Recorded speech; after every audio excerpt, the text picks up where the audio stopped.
Hello friends, आपको पता है जैसे कि आपका एग्जाम आ रहा है, आपके पास बहुत कम टाइम है। मैं आ गया हूँ आपके लिए बहुत मोस्ट इंपोर्टेंट क्वेश्चन लेकर। मैं आपका पेपर करने वाला हूँ लीक।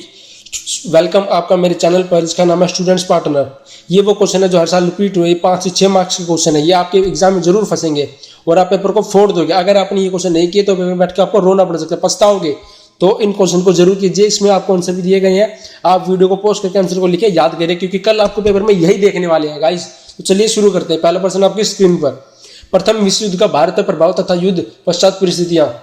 जो प्रथम विश्व युद्ध हुआ था उसका भारत पर क्या प्रभाव पड़ा था और युद्ध के बाद की परिस्थितियां कैसी थी, भारत के देश के हाल कैसे थे प्रथम विश्व युद्ध के बाद। युद्ध के कारण रक्षा संबंधी खर्चे में बढ़ोतरी हुई थी। युद्ध में जो बंदूकें, पिस्तल और बम बार यूज होती है, उसमें जो खर्चा हुआ था उसके बाद खर्चे में बढ़ोतरी हो गई थी भारत में। इसे पूरा करने के लिए कर्जे लिए गए थे और टैक्स बढ़ाए गए। अतिरिक्त राजस्व जुटाने के लिए कस्टम ड्यूटी और इनकम टैक्स को बढ़ाना पड़ा, लेकिन जो पैसा खर्च हुआ था वो भारत देश के लोगों से ही टैक्स के रूप में वापस लिया गया सरकारों द्वारा। युद्ध के वर्षों में चीजों की कीमत बढ़ गई। जब ये युद्ध चल रहे थे तो जितने भी लोगों की खाने पीने की चीज थी उनकी कीमतें बढ़ गई, क्योंकि सरकार को चाहिए था उस टाइम पैसा युद्ध को बरकरार करने के लिए। 1913 से 1918 के बीच दाम दोगुने हो गए। दाम बढ़ने से आम आदमी को अत्यधिक परेशानी हुई। ग्रामीण इलाकों से लोगों को जबरन सेना में भर्ती किए जाने से भी लोग में बहुत गुस्सा था। देश के पास बहुत कम सैनिक थे, इसलिए ग्रामीण गांव के इलाकों में सरकार जा जाकर सैनिक लोगों को पकड़ पकड़ कर सैनिक बना रही थी, इसलिए भी लोगों में बहुत गुस्सा था। भारत के कई भागों में उपज खराब होने के कारण भोजन की कमी हो गई। फ्लू की महामारी ने समस्याओं को और गंभीर कर दिया। उस समय भारत में फ्लू भी आ गया था, जिससे गंभीर समस्या और आ गई थी। 1921 की जनगणना के अनुसार अकाल और महामारी के कारण 120 लाख से 130 लाख तक लोग मारे गए। ये तो वो पॉइंट जो आपको इस क्वेश्चन के आंसर में लिखे हैं और आपको मिल जाएंगे पूरे 5 मार्क्स। ये क्वेश्चन बहुत इंपॉर्टेंट था, इसलिए मैंने सबसे ऊपर ये क्वेश्चन रखा है, आपका टाइम वेस्ट ना हो, ताकि सारे टॉप मोस्ट क्वेश्चन है इस वीडियो में, ये आपको जरूर करने हो। देखते हैं नेक्स्ट प्रश्न। 1804 की नागरिक संहिता की विशेषता। ये 100% आएगा, बल्कि 1000% ये क्वेश्चन आपको देखने को मिलेगा इस बार, क्योंकि ये हर साल देखने को मिला है। ये तो क्वेश्चन मतलब मान लो छपी गया आपके पेपर में। 1804 की नागरिक संहिता की विशेषताएं। जन्म पर आधारित विशेषताओं की समाप्ति, कानून के सामने समानता एवं संपत्ति को अधिकार को सुरक्षित किया गया, प्रशासनिक विभाजनों को सरल बनाया, सामंती व्यवस्था को समाप्त किया गया, किसान को भी भू दासत्व और जागीरदारी शुल्कों से मुक्ति दी गई, शहरों में कारीगरों के श्रेणी संघों के नियंत्रण को हटा दिया गया। अब नेक्स्ट क्वेश्चन आपका, ये बहुत टॉप मोस्ट इंपोर्टेंट क्वेश्चन, 1815 की वियना संधि की विशेषता है। आपको पता है एग्जाम में एक संधि पूछी जाती है, तो ये संधि पूछने के पूरे चांस है कि 1815 की वियना संधि की विशेषताएं बतानी हमें इसमें। फ्रांस में बुब राजवंश की पुनर्स्थापना की गई थी। इसका मुख्य उद्देश्य यूरोप में एक नई रूढ़िवादी व्यवस्था कायम करना था। फ्रांस ने उन इलाकों पर से आधिपत्य खो दिया जो उसने नेपोलियन के समय जीते थे। फ्रांस के समय विस्तार पर रोक के हेतु नए राज्यों की स्थापना की गई थी। और ये नेक्स्ट क्वेश्चन, 1830 को कठिनाइयों का महान साल भी कहा जाता है। ये प्रश्न आपके एग्जाम में आना ही आना, लेकिन इसकी भाषा जरूर चेंज हो सकती है। ये पर बोर्ड के द्वारा प्रश्न पूछने का तरीका चेंज हो सकता है, लेकिन इसका आंसर आपको यही लिखना है। 1830 को कठिनाइयों का महान साल भी कहा जाता है। कारण 1830 को कठिनाइयों का महान साल क्यों कहा जाता है, उसके ये कारण थे। जबरदस्त जनसंख्या वृद्धि हुई थी, लोग गाँव में शहर की ओर रुख कर दिए, मतलब लोगों ने गाँव से घर छोड़कर शहर में बनाने शुरू कर दिया। बेरोजगारी में वृद्धि हो गई, गरीबी में वृद्धि हो गई। इसी साल के दौरान फसल बर्बाद हो गई, जिससे खाने की सामग्री की कीमत बढ़ने लगी और छोटे छोटे फैक्ट्रियां बंद होने लगी।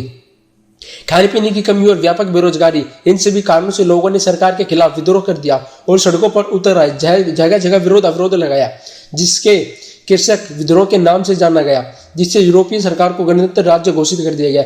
ये थी वो कठिनाइयां। इन्हीं कठिनाइयों की वजह से 1830 पूरे के पूरे इस दशक को कठिनाइयों का महान साल भी कहा गया। जलियांवाला बाग, जैसा कि आपको पता है ये बहुत मोस्ट इंपोर्टेंट है। जलियांवाला बाग ये तो आपके एग्जाम में आना ही आना है। इससे पूछ लिया जाएगा इसके प्रभाव क्या थे, या फिर जलियांवाला बाग क्या था, कब हुआ। इसमें से क्वेश्चन आपके एग्जाम में छपना ही छपना है। 10 अप्रैल 1919 को अमृतसर में पुलिस ने शांतिपूर्ण प्रदर्शनकारियों पर गोली चलाई। इसके कारण लोगों ने जगह जगह पर सरकारी संस्थानों पर आक्रमण किया। अमृतसर में मार्शल लॉ लागू हो गया और इसकी कमान जनरल डायर के हाथों में सौंप दिया गया। जलियांवाला बाग का दुखद नरसंहार 13 अप्रैल को उस दिन हुआ जिस दिन पंजाब में बैसाखी मनाई जा रही थी। ग्रामीणों का एक जत्था जलियांवाला बाग में लगे एक मेले में शरीक होने गया था। यह बाग चारों तरफ से बंद था और निकलने के रास्ते संकीर्ण थे। जनरल डायर के निकलने के रास्ते बंद करवा दिए और भीड़ पर गोली चलवा दी। इस दुर्घटना में सैकड़ों लोग मारे गए। सरकार का रवैया बड़ा क्रूर था, इससे चारों तरफ हिंसा फैल गई और महात्मा गांधी ने आंदोलन को वापस ले लिया, क्योंकि वे हिंसा नहीं चाहते थे। ये बहुत मोस्ट इंपोर्टेंट क्वेश्चन है आपका। अब चलते हैं नेक्स्ट क्वेश्चन पर। ये रहा नेक्स्ट क्वेश्चन आपकी स्क्रीन पर। जलियांवाला बाग हत्याकांड का प्रभाव। या तो आपसे जलियांवाला कांड के बारे में पूछ लिया जाएगा या इसके प्रभाव। इनमें से एक नया क्वेश्चन आपके एग्जाम में छपना ही छपना है। इस क्वेश्चन का तो बिल्कुल छोड़ के मत जाइए। ये समझ लीजिए इनमें से एक ना एक 100% आएगा। 50-50 दे दीजिए आप इनको। जलियांवाला बाग हत्याकांड का प्रभाव क्या हुए थे। भारत के बहुत सारे शहरों में लोग सड़कों पर उतर आए, हड़तालें होने लगी, लोग पुलिस से मोर्चा लेने लगे और सरकारी इमारतों पर हमला करने लगे। सरकार ने निर्मतापूर्ण रवैया अपनाया तथा लोगों की अपमानित और आतंकित किया। सत्याग्रहियों को जमीन पर नाक रगड़ने के लिए, सड़क पर घिसकर चलने और सारे साहिबों अंग्रेजों को सलाम करने के लिए मजबूर किया गया। ये सारे इस प्रकार से शोषण करते थे अंग्रेज हमारे भारतीय लोगों का। इसका नेक्स्ट पॉइंट, लोगों को कोड़े मारे गए तथा गुजरांवाला पंजाब में गांवों पर बम बरसाए गए। सरकार बम बरसाने तक में मजबूर हो गई थी। और ये आपका नेक्स्ट आंदोलन, असहयोग आंदोलन के कारण। किन कारणवश असहयोग आंदोलन किया गया था, मतलब ये आंदोलन करने के पीछे मकसद, कारण क्या था, देखते हैं इसके क्या मकसद थे। प्रथम महायुद्ध की समाप्ति पर अंग्रेजों द्वारा भारतीय जनता का शोषण।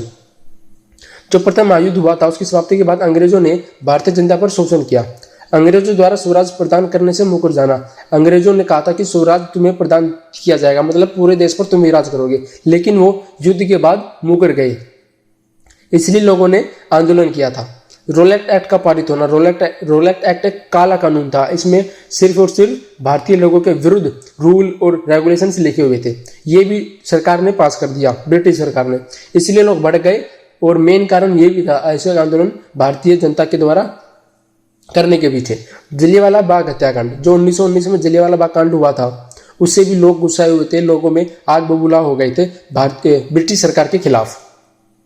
तो ये और इसलिए उन्होंने असहयोग आंदोलन किया।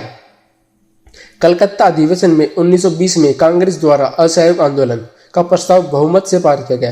कलकत्ता में जो अधिवेशन हुआ था 1920 में, कांग्रेस का अधिवेशन हुआ था 1920 में, उसका असहयोग आंदोलन का प्रस्ताव बहुमत से पारित किया गया था। तो ये थे वो 4 पॉइंट जो असहयोग आंदोलन के कारण थे। और ये थे वो सारे क्वेश्चन जो कल आपको एग्जाम में देखने को मिलेंगे। अगर आप इन क्वेश्चन को कर लेते हैं तो आपकी बल्ले बल्ले हो जाएगी, आपको मौज आ जाएगी ये क्वेश्चन, क्योंकि आपके एग्जाम में छपने ही वाले हैं।